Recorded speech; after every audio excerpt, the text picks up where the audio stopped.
Anything you guys want to tell fellow freelancers about your experiences? Any words of wisdom for them? Like Ahmed said, hopefully once like it becomes mainstream that this is like a genuine career option, we'll hopefully have more people, scientists jumping into freelancing. So any career advice? Well, a lot of the skills you learn as a PhD student or a postdoc uh, really come handy as a freelancer. So, I mean, when you think about freelancing, you wonder, am I really an expert? And if I am, I'm an expert in such a very narrow domain that no one else is interested in. So is it really for me or not? But I think if you were to take a step back, I mean, try to take a step back and look at the basics things that you've been developing over many years as a researcher and as a student before that. Things like problem solving or data analysis, writing for papers or for grants. These are all, and if you keep on digging, you'll find a lot of skills that many people need.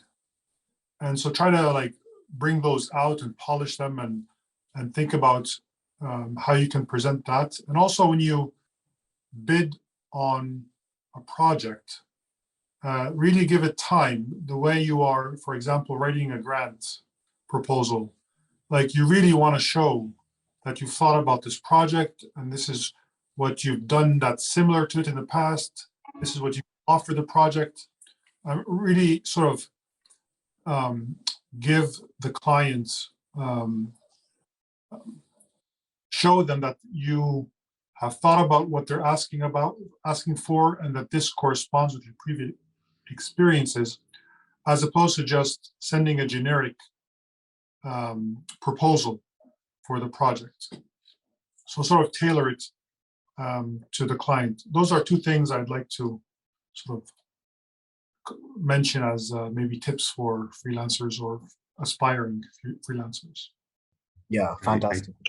I totally agree with Ahmed in his tips. Really consider the project that's upon you, and seeking you what you can give for the project, and what your background can provide for the project. Really tailor that proposal. Do not use like a template or something like that. Have templates for other things, but not for a proposal. And really try to understand what's the client needs, even foreseeing it. Like for example, if it's I have like similar projects time to time, and I already foresee what's going to be their next challenges. So you can even foresee their next challenge, and then the next and the next. And sometimes you can just like lay out to them, okay, so this is what's probably going to happen with your product. This is going to happen now. And then, for example, I work a lot with shelf life, and we have what we talk about cutoff points. So first the cookies go stale, and they go rancid, and then they go moldy. So just in the client approaches you because the cookies are getting stale, but you know that in the end they're going to get moldy, so you have to work on that. So that's so foreseeing the steps that the client is going to have to handle, and just lay it out to them what they are going to need. It's a really good way to conquer the confidence from the clients, because they really understand that you are an expert, and they can really help you throughout, not only in that specific moment, but throughout of the product development. And they have an ally with you that they can count.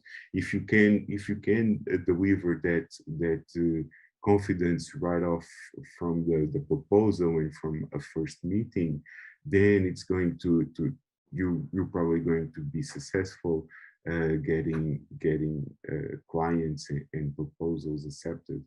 Yeah, I think patience and personalization, like Hugo, like you mentioned, you waited 4 months for your first project, am I right, on Kolabtree? Exactly. So I think that, just filtering out, just waiting for the right project. And like Ahmed said, like taking a step back, like you might have a niche, but then you might have other skills that you haven't really acknowledged, building up to that niche. So I think, yeah, that's really interesting. Yeah, So absolutely. I totally agree. And also another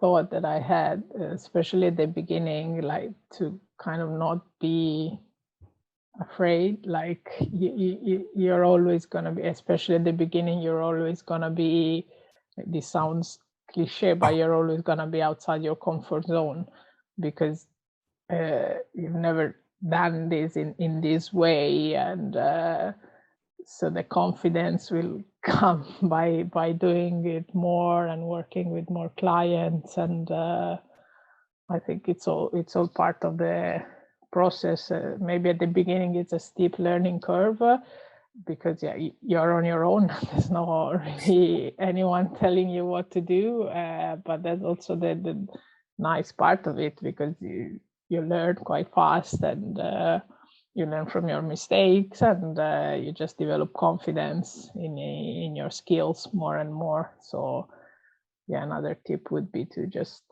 not be scared and like take the risk at the beginning, and if you're good at what you do, that you will pay off. That's a really good perspective from the PhD. We are all PhD here, and I see that in a lot of people. We're not that like happy-go-lucky kind of confident people. PhDs really know what they don't know, so so sometimes that doesn't work on your behalf in terms of having confidence to approach some projects, and that's a really good thing that Ahmed tells you, that you should look into your background, that the years that you spent doing a lot of high skill work, and don't just narrow yourself regarding what the niche that you work that's so specific, but look into all the skills that you gather for yourself.